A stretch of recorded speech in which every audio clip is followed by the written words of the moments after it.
Bueno, hay una famosa frase de un escritor catalán, Josep Pla, que dice: la cocina de un país es su paisaje metido en la cazuela. Y es que la cocina de un lugar está definido por su clima, por lo que crece allí, por su historia, por las manos de aquellos que transforman esos ingredientes en nuevos sabores. Pero ahora bien, quiero que nos adelantemos unos años e imaginaros que estamos viviendo en la Luna o en una estación espacial. ¿Cómo es ese paisaje? ¿A qué sabe esa cocina?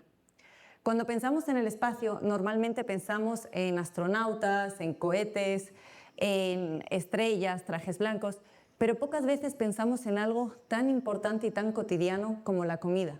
Y es que si el día de mañana queremos enviar personas a Marte, el mayor desafío no será solo aterrizar, será alimentarlas durante años. La comida en el espacio no es solo comida, es medicina, es psicología, es ingeniería, pero también es cultura. Y hoy quiero hablaros de eso, de qué comeremos en el espacio y cómo eso puede cambiar la Tierra. Recorriendo un poquito la historia de la comida espacial, esta comienza en los años 60. El primer astronauta americano que comió en el espacio fue John Glenn, un tripulante de la misión Mercury, en esa pequeña nave, y lo que comió fue un puré de manzana en un tubo, como parecido al de la pasta de dientes, y unos cubitos deshidratados.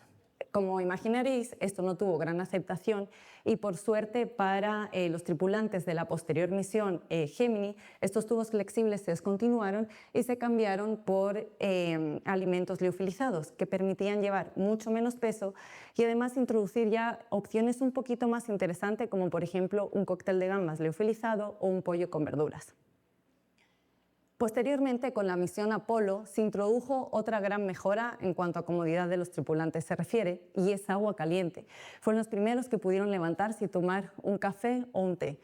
No en taza todavía, porque el diseño de una taza espacial vino años después, pero ya podían tomar café o té. Además, empezaron a incluir algunas excepciones, como los alimentos termoestabilizados, y es por eso que los tripulantes del Apolo 8 pudieron disfrutar de un pavo para celebrar las Navidades del 68. Con el Apolo 10 ya se incluyó el concepto de una despensa, donde los astronautas podían elegir qué comer según su estado de ánimo, si querían salirse o desviarse de los menús ya preestablecidos que les mandaban desde la Tierra. Con el Apolo 12 desayunaron por primera vez huevos revueltos liofilizados o con el Apolo 13, por ejemplo, llegó el jugo de naranja natural deshidratado. Finalmente, la misión Apolo se consideraría una de las de mayor éxito, no solo por todos los avances, como en el tema de la alimentación, sino porque acabaría con Neil Armstrong poniendo un pie sobre la Luna. Posteriormente, en la década de los 70, con el programa Skylab, también hubo mejores en el terreno gastronómico espacial, pero sobre todo porque apareció un rasgo muy importante en cualquier cultura del mundo, la comensalidad. Fue la primera vez que los astronautas pudieron sentarse a comer juntos alrededor de una mesa, a la cual de hecho tenían los alimentos en una bandeja que tenían que fijar con velcro a la misma para que no salieran volando. Pero ahí aparece por primera vez el concepto de sentarse a comer juntos. Actualmente en la Estación Espacial Internacional supone un gran avance, ya representa un gran avance en cuanto a lo que calidad de vida de los astronautas se refiere, priorizando no solo soluciones funcionales, sino también a la hora de preparar y cómo consumir los alimentos. Una de las principales diferencias es que hoy por hoy pueden escoger entre más de 200 ítems, entre los cuales se incluye también opciones internacionales, que reflejan muy bien la cantidad de orígenes y nacionalidades que hay allá arriba en el espacio, hoy por hoy. También eso evita la fatiga por monotonía del menú y también ayuda a que cada uno pueda escoger según sus preferencias. Además, gracias al programa Veggie de la NASA, desde el 2015 los astronautas pueden cultivar y consumir sus propios vegetales en el espacio. De hecho, el primero que se comió fue una lechuga romana aderezada con aceite de oliva y vinagre de Módena. Esto es importante no solo para introducir productos frescos en la dieta, sino también a nivel psicológico, porque es como tener un pedacito de la Tierra en el ambiente estéril de una nave. Entonces hemos visto que en los últimos años sí ha habido grandes mejoras en cuanto a alimentación se refiere, pero todavía queda mucho por hacer.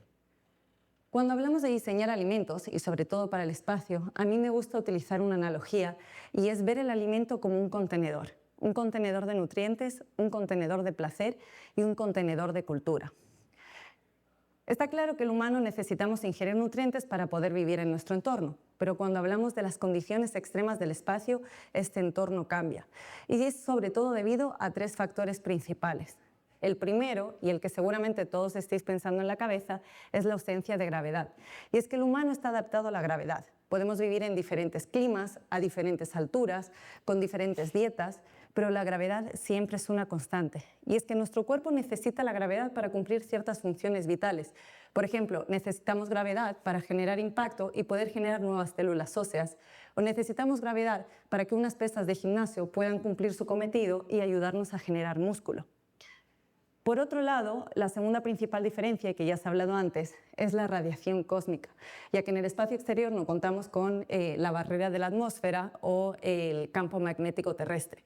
Se dice que un astronauta en la Estación Espacial Internacional puede recibir en una semana la misma dosis de radiación que una persona en la Tierra en un año entero.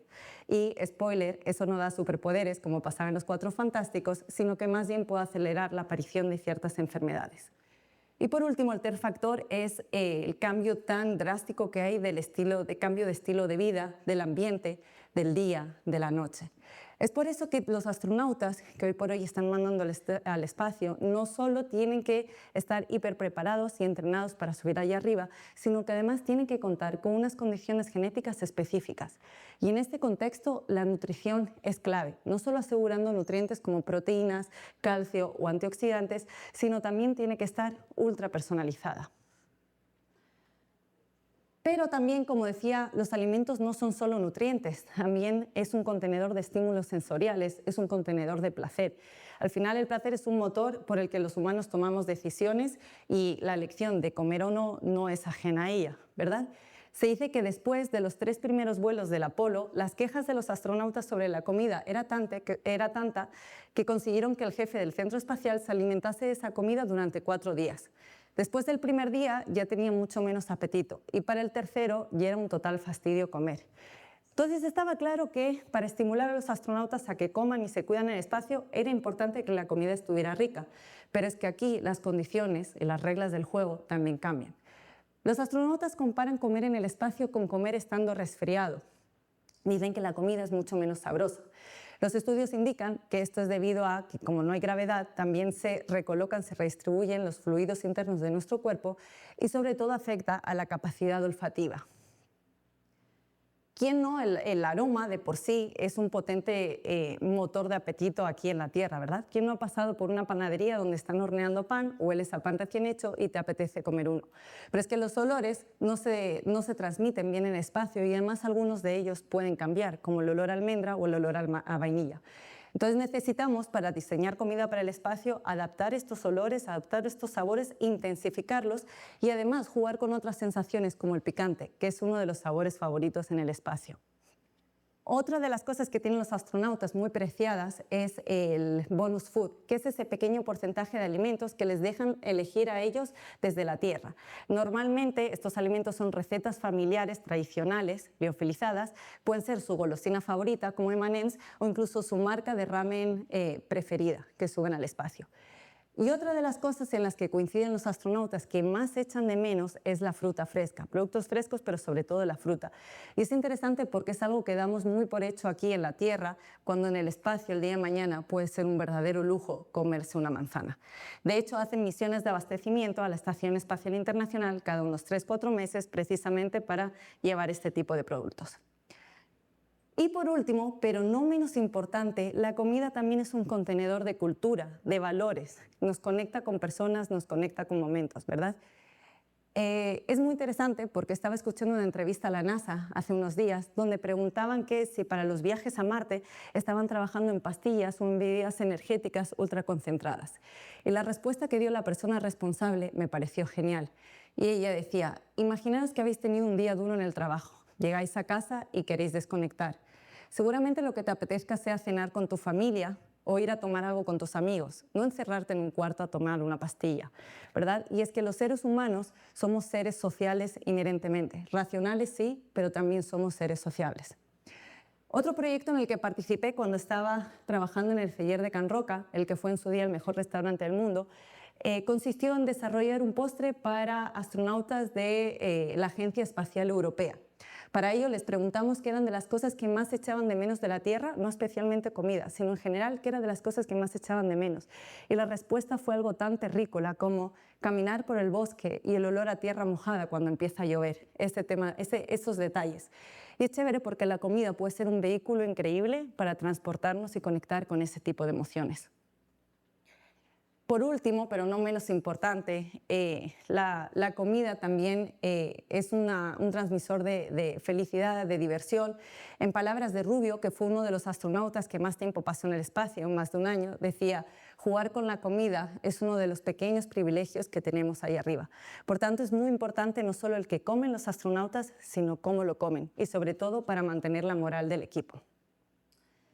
Muy bien, entonces sabemos que para diseñar comida para el espacio esta tiene que ser muy nutritiva, tiene que estar buena y tiene que conectarnos con valores, con nuestra cultura.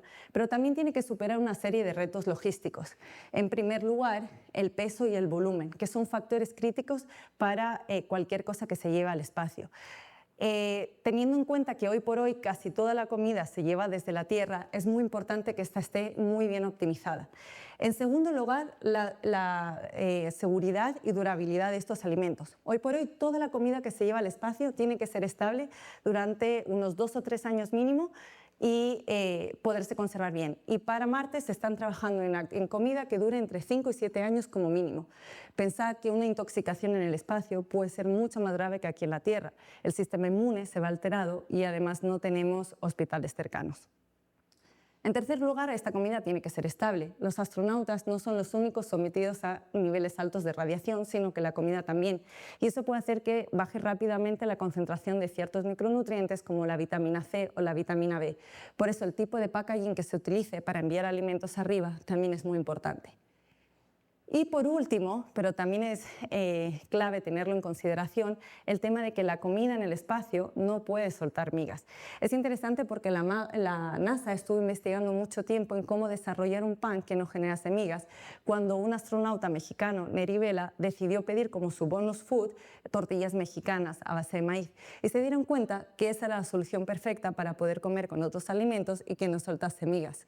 Me gusta porque la respuesta en este caso yacía en algo tan tradicional y no tan tecnológico como una receta tradicional culinaria. Es una realidad que en unos años va a haber humanos habitando en Luna, o sea, va a haber humanos viviendo en la Luna, o que vamos a llegar a Marte. De hecho, hoy por hoy ya hay viajes, como se ha hablado, de turistas espaciales. Se calcula actualmente que comer en el espacio cuesta unos $2.000 al día, un precio significativamente alto incluso para los mejores restaurantes de nuestro planeta. Incluso hay marcas de productos de lujo que ya están adaptando sus productos para que se puedan consumir en el espacio, como el caso de este champán francés que está patentando o ya ha patentado este modelo de botella. Pero la pregunta no es si los millonarios van a brindar con champán francés en el espacio. La pregunta es, ¿qué podemos traer aquí, a la Tierra? Según José Andrés, que es un cocinero español que mandó paella al espacio y el fundador del Central World Kitchen, él afirma que mucha de la tecnología desarrollada por la NASA, como la liofilización o como los packagings, sirve para movilizar grandes cantidades de comida a lugares afectados por desastres como guerra o desastres climáticos.